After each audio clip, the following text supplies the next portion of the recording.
Bendiciones para todos. Continuamos con las clases de la Escuela de Discipulado relacionados con el Evangelio de Mateo.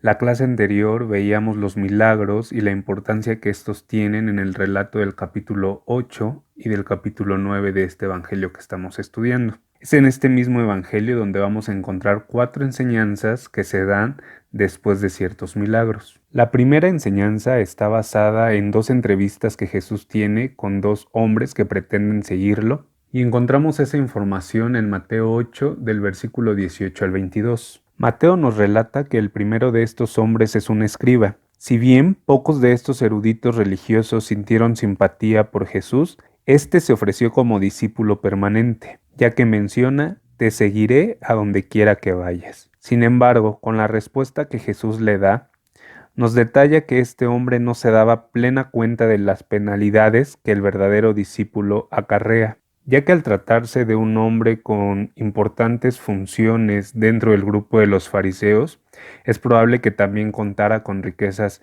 terrenales que le permitieran vivir cómodamente. Y la respuesta que Jesús le da nos recuerda un poco a lo que dice Mateo 6, 19 al 21, que no hagamos tesoros en la tierra donde la polilla y el orín corrompen y donde ladrones minan y hurtan, sino haceos tesoros en los cielos donde ni la polilla ni el orín corrompen y donde ladrones no minan ni hurtan, porque donde esté vuestro tesoro, allí estará también vuestro corazón. Es así que Jesús nos da una lección de que el discipulado no se trata de acumular, sino de poder dar a otros. Dentro de este mismo relato, en el versículo 20, Jesús usa el título Hijo del Hombre, y es un título que los judíos comprendían como aplicable al Mesías, y es equivalente al término Hijo de Dios.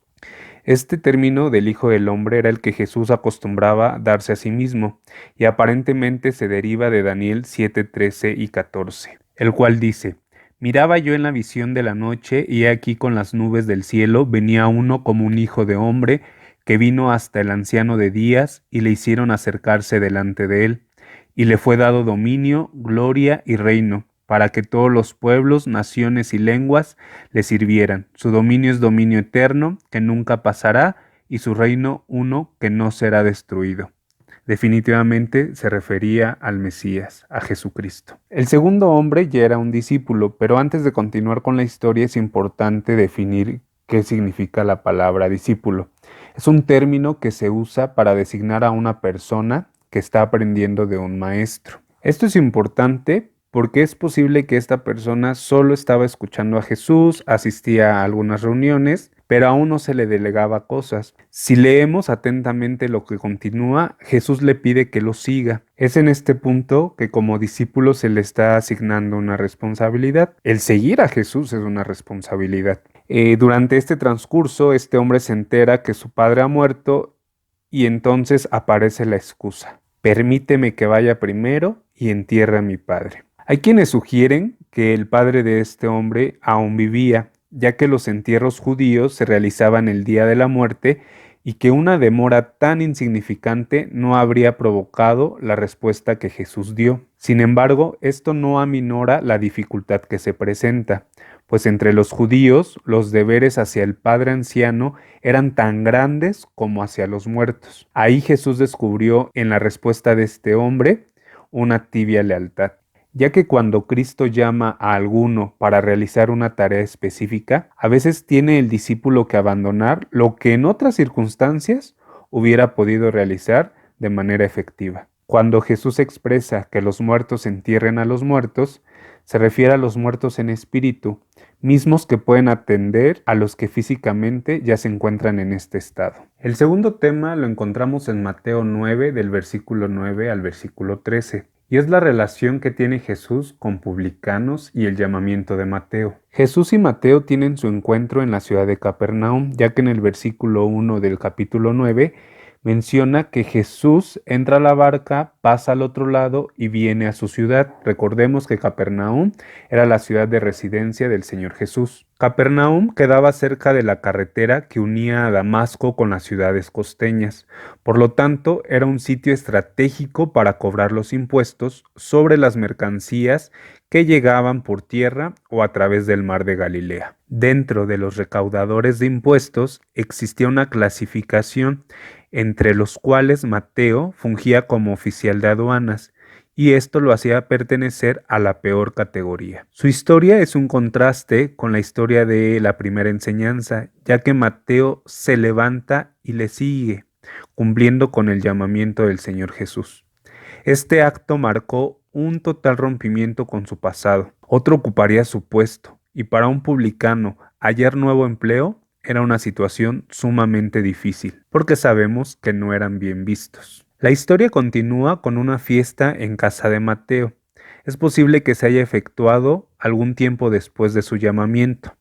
En esta fiesta invitó a publicanos y pecadores, antiguos compañeros suyos cuya vida era contraria a la voluntad de Dios. Esta situación desagradó a los fariseos, ya que trazaban rígidas distinciones y se consideraban a sí mismos como justos. Pero Jesús deja el tema claro: eran los pecadores, y seguimos siendo los pecadores, quienes necesitamos su ministerio, así como el enfermo necesita del médico. Sin duda, la intención de Mateo era que Jesús pudiera atraer a toda esta gente perdida. El texto "misericordia quiero y no sacrificio" es extraído de Oseas capítulo 6 versículo 6 y significa que la actitud misericordiosa hacia quien tiene necesidad espiritual es mucho mejor que la mera observancia formal de los deberes religiosos, es decir, el sacrificio, carente de interés por el prójimo. El tercer tema es la pregunta sobre el ayuno, y se da en una entrevista que Jesús tiene con los discípulos de Juan el Bautista, misma que ha de haber ocurrido también durante la fiesta de Mateo. Estos discípulos mencionan que tanto ellos como los fariseos ayunan muchas veces. Al único ayuno bíblico anual, que era el día de la expiación, se habían añadido ayunos los días lunes y los días jueves, que los fariseos y algunas otras personas, incluso los discípulos de Juan el Bautista, observaban y llevaban a cabo. Para responder la pregunta del por qué los discípulos de Jesús no ayunaban, el Señor Jesús utiliza una metáfora y realiza la comparación con una fiesta de bodas. El término "los que están de bodas" hace referencia a compañeros y asistentes del esposo. Cuando Cristo, que es el esposo, les sea quitado, y en este caso por una muerte violenta, entonces ayunarán. Con esto, Jesús nos da la lección de que el verdadero ayuno tiene por base el dolor, el luto, y no una mera ritualidad. Cuando nosotros ayunamos, tiene que ser por una necesidad que nos duela, que nos lastime, que nos está pesando y que requiere una pronta reparación o una pronta solución. Enseguida, en los versículos 16 y 17 del capítulo 9, Jesús nos da otra gran lección, a través de la parábola del paño nuevo y de los odres nuevos. Mateo no las menciona como parábolas, pero Lucas sí, en el capítulo 5, versículo 36. Para llegar al significado, primero desmenucemos los ejemplos. El remiendo de paño nuevo representa la tela que se moja por primera vez, ya que ésta se encoge y por lo tanto romperá la tela a la cual se había cosido. Un vino nuevo que no ha sido fermentado hace estallar los odres viejos. Los odres son los recipientes o los contenedores de vino, ya que un odre viejo está falto de elasticidad. Así, el mensaje de Cristo era mucho más que remiendos o rejuvenecimiento del judaísmo contemporáneo. Por lo que con estas parábolas Jesús nos habla de la necesidad de un comienzo de una nueva era, una nueva dispensación. Una dispensación es una forma de dividir la obra y los propósitos de Dios hacia nosotros, la humanidad, en diferentes periodos de tiempo. Aunque hay quienes clasifican la historia bíblica en diferentes dispensaciones, normalmente se manejan 7. La primera dispensación es la dispensación de la inocencia, y esta cubre el periodo de Adán y Eva en el jardín del Edén. La segunda es la dispensación de la conciencia, y dura aproximadamente 1656 años, y va desde el tiempo de la expulsión de Adán y Eva del jardín del Edén hasta el diluvio. La tercera es la dispensación del gobierno humano, y esta inicia en Génesis 8, cuando Dios inicia el cumplimiento de sus promesas después del diluvio. La cuarta dispensación es la dispensación de la promesa. Esta dura aproximadamente 430 años y comienza con el llamado de Abraham y termina con el éxodo del pueblo judío de Egipto. El número 5 es la dispensación de la ley. Esta dura casi 1500 años e inicia con el éxodo y termina con la muerte del Señor Jesucristo. La número 6, y es la que estamos viviendo ahora, es la dispensación de la gracia. Esta comienza con la muerte de Cristo y terminará con el arrebatamiento de la iglesia. Con esta sexta dispensación se da inicio a un nuevo pacto en la sangre de Cristo. La séptima y última dispensación es conocida como el reino milenial y durará por 1000 años. Inicia con Cristo mismo gobernando sobre la tierra y termina con el juicio final mencionado en Apocalipsis 20 del 11 al 14. Así se dará comienzo al nuevo cielo y la nueva tierra de Apocalipsis 21 y 22. Bueno, ya que conocemos las dispensaciones, es decir, la clasificación de la historia bíblica, retomemos lo que dice las parábolas del paño nuevo y de los odres nuevos, porque éstas se centran precisamente en la quinta dispensación y en la sexta. La quinta es la dispensación de la ley, la cual tiene que culminar para dar paso a la sexta dispensación, la de la gracia. Ojo aquí. Ya habíamos visto que Jesús no vino a abrogar la ley, vino a cumplirla. Y es por medio de la ley que nosotros conocemos ahora la gracia. Pero no se puede seguir usando vestido viejo, no se puede seguir utilizando un odre viejo, cuando lo que se requiere es un estilo nuevo, una manera correcta. Y esta es la gracia, que no es otra cosa más que un favor, una benevolencia, un agradecimiento, un beneficio. Regresando a los temas de los milagros, el cuarto tema tiene que ver con la multitud que Jesús está observando, misma a la cual les tiene compasión, ya que las ve desamparadas, es decir, vejadas, fatigadas, y también las menciona como dispersas, es decir, abatidas y decaídas. Todo esto por causa del abandono y el agotamiento espiritual. Pero al mismo tiempo, Jesús miraba a la multitud como rica mies, que es el cereal que ya está maduro para ser recolectado. Y este cereal requería obreros para ser recogida. Por tanto, se ordena a los discípulos que oren para que el Señor de la mies, es decir, el propio Jesús, envíe obreros. ¿Y qué sucedió? Que se envió a las mismas personas que habían orado. Eso lo encontramos en el capítulo 10. Con esta oración damos inicio al tema de la elección de los 12 apóstoles y su misión ministerial.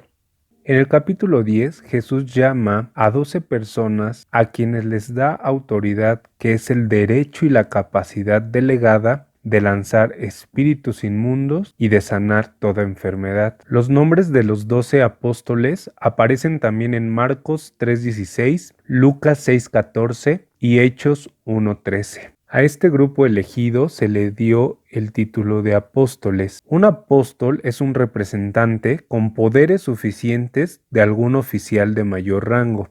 En este caso, Jesucristo. Es una persona que ha sido enviada con cierta autoridad para cumplir una misión, y el término es de origen griego, derivado de la palabra apostello, que significa enviar. Apo es un prefijo que significa aparte, fuera o lejos, y estello, que es igual a yo envío, yo pongo. Conozcamos entonces a estos 12 hombres. El primer apóstol es Pedro, también llamado Simón y Cefas. Era un hombre de Betsaida, pescador de profesión. Su hermano se llamaba Andrés, y tras encontrarse con el Señor fue y buscó a Pedro y le dijo: hemos hallado al Mesías, y le trajo al Señor Jesús, quien le puso el sobrenombre de Cefas, que quiere decir Pedro. Eso lo encontramos en Juan, capítulo 1, del 40 al 42. La palabra Cefas significa piedra en arameo, y Pedro es su traducción al griego. Simón es de origen hebreo y significa el que ha escuchado a Dios. Varios de los apóstoles, entre ellos Pedro, eran casados. Recordemos que el Señor sanó a su suegra de una fiebre.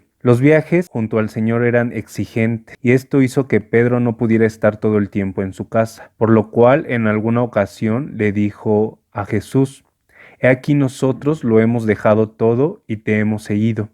A lo cual el Señor le contestó: Cualquiera que haya dejado casas o mujer por mi nombre recibirá 100 veces más y heredará la vida eterna. Pero después de la resurrección, parece que la esposa de Pedro le acompañó en alguna parte de su ministerio, porque Pablo menciona en 1 Corintios 9:5 lo siguiente: No tenemos derecho de traer con nosotros una hermana por mujer, como también los otros apóstoles y los hermanos del Señor, y Cefas, refiriéndose a Pedro. Pedro era de temperamento impetuoso y siempre estaba listo para hablar, tomando la iniciativa entre los discípulos. También actuaba como una especie de vocero de los demás apóstoles. Sin embargo, el entusiasmo de Pedro le conducía a confiar demasiado en sí mismo. Toda esta actitud cambiaría tras la resurrección del Señor Jesús. El segundo apóstol es Andrés. Quien también era pescador como su hermano Pedro, y por lo tanto también era originario de Betsaida, pero vivía en Capernaum. El nombre Andrés es de origen griego y significa el hombre fuerte, viril y valiente. Era discípulo de Juan el Bautista y al oír el mensaje de este siguió a Jesús. Luego fue y trajo a su hermano Simón, como ya lo habíamos relatado. Andrés fue el que presentó al Señor Jesús a un muchacho con 5 panes de cebada y 2 pececillos, dando pie al milagro de la alimentación de los 5,000. Había también un grupo de griegos que querían ver al Señor, quienes se lo hicieron saber a Felipe y Felipe a Andrés. Esto lo conocemos en Juan capítulo 12 del 20 al 23, y quizás fue porque Andrés era de Betsaida, donde el griego era comúnmente hablado. El siguiente era Jacobo, hijo de Zebedeo, y quien junto con su hermano Juan también se dedicaban a la pesca.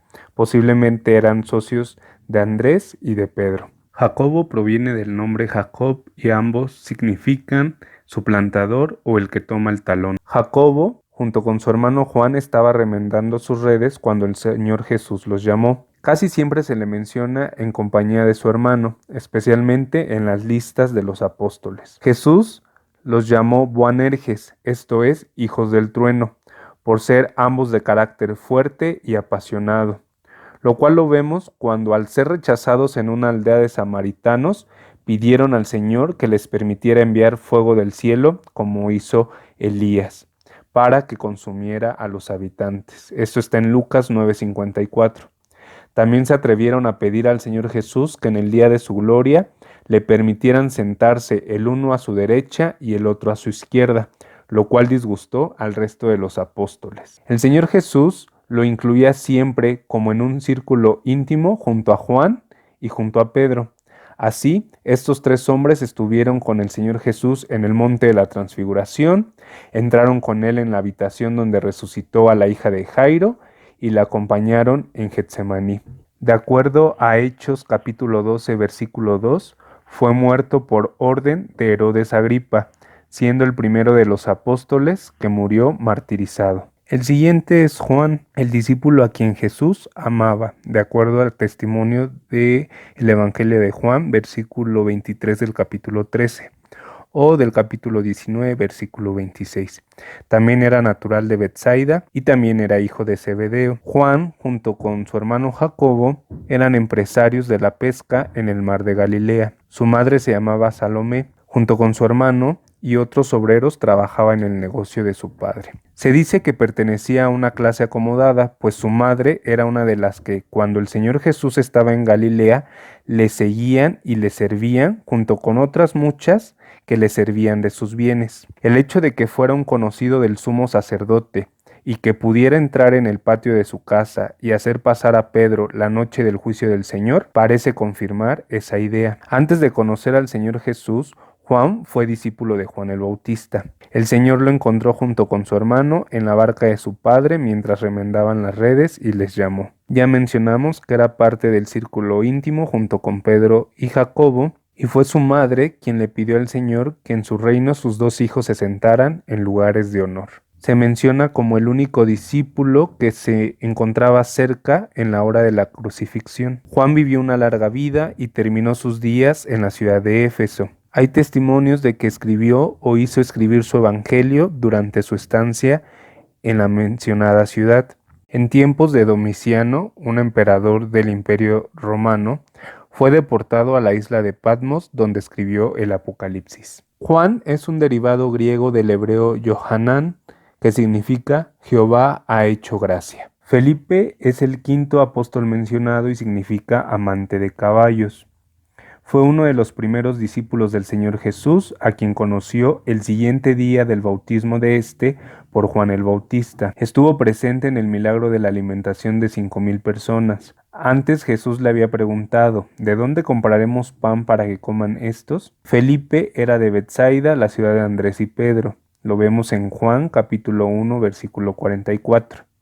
En esa región ya habíamos mencionado que había muchos griegos o judíos helenizados, lo cual probablemente motivó a que ciertos griegos, entre los que habían subido a adorar en la fiesta, se acercaron a Felipe para pedirle un acercamiento con el Señor Jesús. También participó en la elección del sustituto de Judas y no se conoce la vida posterior de Felipe, aunque una tradición dice que falleció de muerte natural en Hierápolis y otros mencionan que fue crucificado. El número 6 es Bartolomé. Este nombre significa hijo de Tolmai o hijo de Ptolomeo. También es mencionado en las listas de los apóstoles y muchos lo identifican con el nombre de Natanael. Este Natanael es a quien Felipe halló para testificarle sobre el Cristo. Esto lo podemos encontrar en Juan 1, 43 al 45. Las tradiciones mencionan que Bartolomé murió desollado vivo en Armenia. El apóstol número 7 es Tomás, que en griego significa mellizo. Cuando el Señor Jesús dijo que iba a visitar a Lázaro, Tomás, llamado Dídimo, que en arameo también significa mellizo, comentó, «Vamos también nosotros para que muramos con él», porque pensaba que no debían ir a Judea por el peligro de muerte para el Señor. Esto lo encontramos en Juan capítulo 11, versículos 7 y 16. En una ocasión, no entendiendo las palabras del maestro, le preguntó, «Señor, no sabemos a dónde vas. ¿Cómo pues podemos saber el camino?». Esto está en Juan capítulo 14, versículo 5. Después de la resurrección, cuando el Señor se apareció por primera vez a sus discípulos, Tomás no estaba presente, pero al saber la noticia dijo que no creería si no metía su dedo en el lugar de los clavos y su mano en el costado del maestro. Después el Señor se apareció al grupo 8 días más adelante e invitó a Tomás a cumplir con lo que dijo y a no ser incrédulo, sino creyente. Por lo que Tomás respondió, «Señor mío y Dios mío». Fue uno de los 7 discípulos que volvieron a ver al Señor el día de la pesca milagrosa en el mar de Tiberíades. Esto lo encontramos en Juan capítulo 21, versículos 1 y 2. Existen 2 tradiciones con respecto a la vida posterior de Tomás. Una dice que predicó el evangelio a los persas y que murió mártir en Persia. Otros señalan que llevó su predicación hasta la India, donde actualmente existe una iglesia que alega una tradición que se remonta a su visita, pero ninguna de estas está confirmada. El octavo apóstol mencionado es Mateo, que en el hebreo significa regalo de Dios y es una contracción del nombre Matatías. También se le conoce como Leví, nombre también de origen hebreo que significa el que une a los suyos. Como ya lo habíamos mencionado, era publicano, es decir, recolector de impuestos para los romanos en la ciudad de Capernaum, en los días que gobernaba Herodes Antipas. El Señor Jesús lo encontró sentado al banco de los tributos públicos y le llamó. Mateo obedeció inmediatamente, lo cual sugiere que quizás ya había oído o conocido antes al Señor. Es la misma persona que organizó una fiesta en su casa, a la cual acudieron muchos publicanos y pecadores. Aparte de las listas de los apóstoles, no se le menciona más hasta el día en el aposento alto, cuando se dice que los apóstoles perseveraban unánimes en oración y ruego con las mujeres y con María, la madre de Jesús, y con sus hermanos. Esto lo encontramos en Hechos capítulo 1, versículo 13 y 14. Hay una tradición que me dice que tras predicar en Judea salió a la obra misionera. El noveno apóstol es Jacobo, pero no el hijo de Zebedeo, sino el hijo de Alfeo. A este se le conocía como Jacobo el menor y era hijo de María, pero no María, la que fue madre del Señor Jesús. Alfeo era conocido también como Cleofas, y en Juan 19:25 se lee que junto a la cruz de Jesús estaban su madre, y la hermana de su madre, María, mujer de Cleofas, y María Magdalena. Con este pasaje se ha llegado a la conclusión de que la esposa de Cleofas o Alfeo era hermana de María, la madre de Jesús, y por tanto tía del Señor. Existen opiniones que mencionan que es muy improbable que dos hermanas tuvieran el mismo nombre.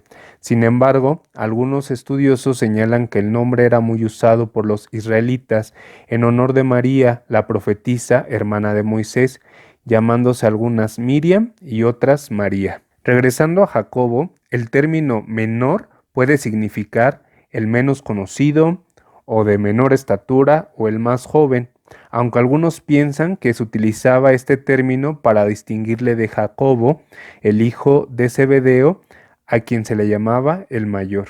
El 10º apóstol mencionado es Lebeo, por sobrenombre Tadeo. Aparece en las listas de Lucas 6 y Hechos 1 como hermano de Jacobo. En la lista de Mateo 10 aparece como Lebeo, por sobrenombre Tadeo, y en la lista de Marcos 3 aparece como Tadeo. Algunos señalan el sobrenombre Tadeo con significado de seno femenino, y Lebeo como una derivación de la palabra hebrea corazón, por lo cual interpretan que es una referencia a un carácter dulce, apacible y compasivo.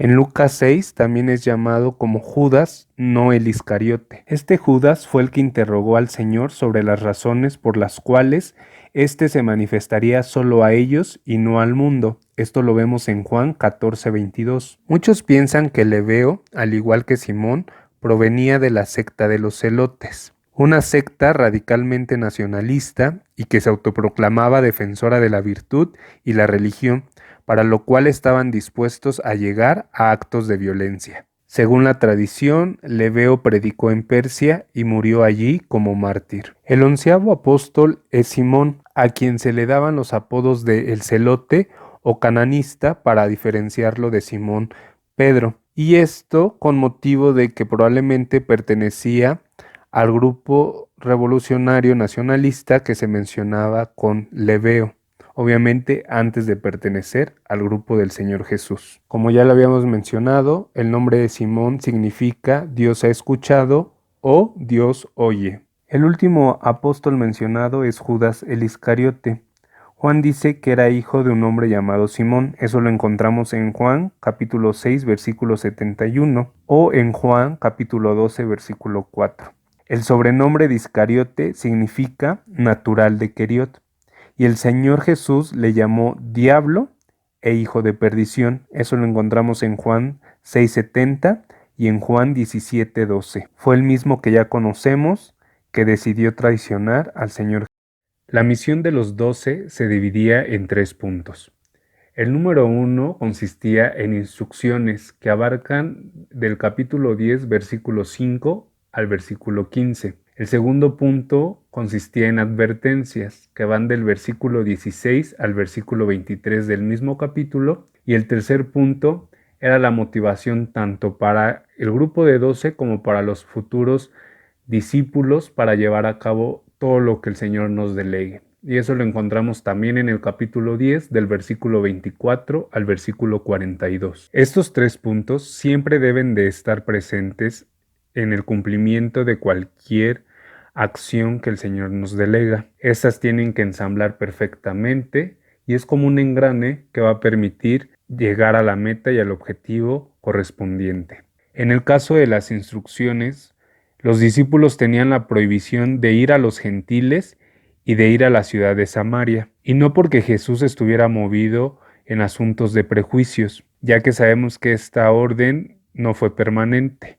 En Hechos 1:8 de hecho se indica que ya pueden predicar el Evangelio en Jerusalén, en toda Judea, en Samaria y hasta lo último de la tierra. El motivo verdadero era que su mensaje anunciaba el mesiánico reino de los cielos, del cual era heredera la casa de Israel. Entre las características de la autoridad que se les había delegado se encontraba el sanar a los enfermos y el resucitar a los muertos. Si bien hasta ahora no hay constancia de que en esta misión hayan usado la facultad de resucitar. Estos servicios habían de hacerse de forma gratuita, ya que así habían recibido esta autoridad. La instrucción del versículo 9 y 10 de no proveerse de cosa alguna solo era aplicable a esta misión en específico, por lo tanto era de una duración limitada. En esta misión no habían de llevar dinero en los cintos, no debían proveerse de mudas de ropa, ni de calzado,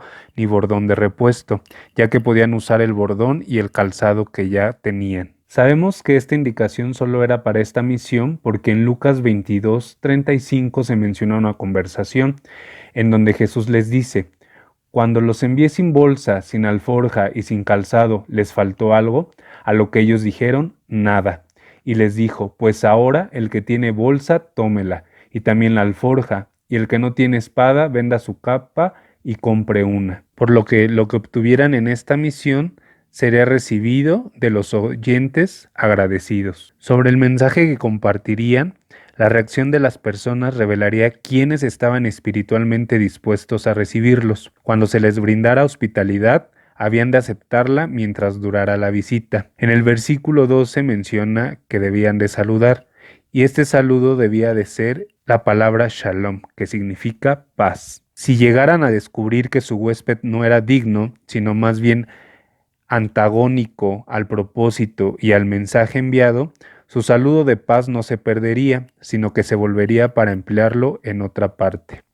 Si la oposición los obligaba a abandonar aquella casa o ciudad, el simbolismo de sacudir el polvo de sus pies sería una expresión de que los discípulos quedaban libres de responsabilidad por la culpa y futuro juicio de sus adversarios. El segundo punto, el de las advertencias, consistía en lineamientos de futuras persecuciones que culminarían con la segunda venida de Jesucristo. El término lobos que encontramos se refiere a adversarios del mensaje, mismos que tenemos como referencia en Mateo 7:15, en Lucas 10:3, en Juan 10:12 y en Hechos 20:29. Cuando les pide que sean prudentes como serpientes y sencillos como palomas, se refiere a que la prudencia de la serpiente no es más que astucia, y la inocencia de la paloma es un poco mejor que la debilidad.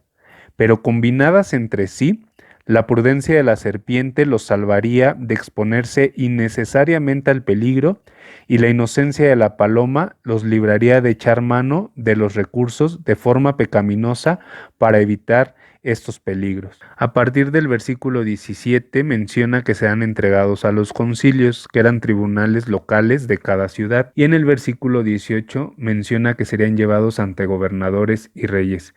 Sin embargo, nada sugiere que esto haya ocurrido en su primera misión, por lo que podría contemplarse como una profecía de la cual Jesús se vale para tratar asuntos que aún se presentarán en el futuro. La historia nos ha enseñado que gobernadores como Agripa I, Félix, Festo, Agripa II, Sergio Paulo y Galio fueron algunos de los que escucharon el testimonio referente a Cristo y los apóstoles. Sobre este asunto, Jesús indica que no debe de existir preocupación, ya que el Espíritu, así como habría de inspirar sus escritos, también los inspiraría en su testimonio oral. Asimismo, todos tenían que esperar la persecución más dolorosa, la que iba a provenir del seno familiar. Pero ninguno tenía que caer en desesperación, pues se prometía liberación. Esa liberación que todos anhelamos y que va más allá del estado físico. Al contrario de lo que muchos piensan de que debemos de morir como mártires, el Señor nos previene con la prudencia, por lo que no había que ir al encuentro del martirio. Al contrario, todos debían procurar razonablemente preservar su vida. El texto que indica que antes que todas las ciudades de Israel fuesen visitadas, así vendría el Hijo del Hombre, es similar a lo que encontramos en Mateo 24 del 8 al 31, en donde se contempla la gran tribulación y la segunda venida del Señor Jesús.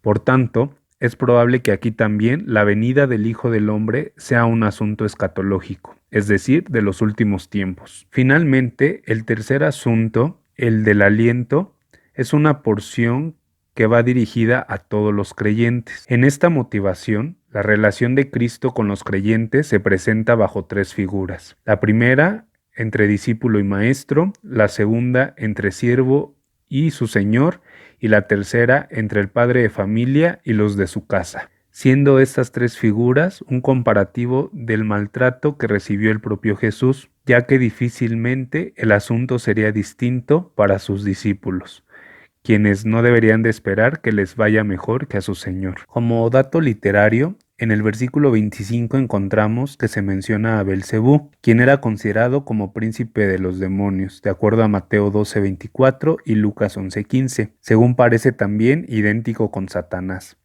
Esta forma de escribirlo no aparece en la literatura judaica fuera del Nuevo Testamento. No hay explicación exacta, aunque bien parece que se relaciona con Baal Zebub, dios de Cron, que se menciona en Segunda de Reyes, capítulo 1, versículo 16. El punto de ánimo y de motivación más fuerte lo encontramos a partir del versículo 26 y se basa en el conocimiento de que el juicio final de Dios vindicará a todos los creyentes y dará su pago a los perseguidores, de manera que lo que en privado se había recibido, debían todos los discípulos, hasta nuestra actualidad, proclamarlo sin temor, a la luz de la verdad. Jesús, contemplando que la objeción por parte de los que estaban en contra de las enseñanzas y de los que actualmente están en contra de la verdad de Jesús, pondrían en peligro nuestras vidas, Jesús nos recuerda que más vale temer al que tiene dominio tanto sobre el alma como sobre el cuerpo y que puede destruirlo eternamente a ambos en el infierno. Evidentemente esto hace referencia a Dios y no a Satanás, pues jamás se manda a los creyentes que temamos a Satanás, sino por el contrario, que le resistamos. Tampoco Satanás tiene la facultad de destruir a los hombres en el infierno, ya que él también será castigado en ese mismo lugar. El asunto de la provisión que toca a partir del versículo 29 abarca hasta los detalles mínimos de nuestras vidas, donde Dios mismo procura aún cada una de ellas. También nos motiva a la confesión pública de nuestra fe, en contraste con el reconocimiento que de los creyentes hará Cristo delante del Padre que está en los cielos. Y la expresión de negación que aquí mismo utiliza no se refiere al momento por el que también pasa Pedro y que veremos más adelante, sino que se refiere a la negación que con nuestros mismos actos extendemos en toda nuestra vida y que son esos mismos actos los que hablarán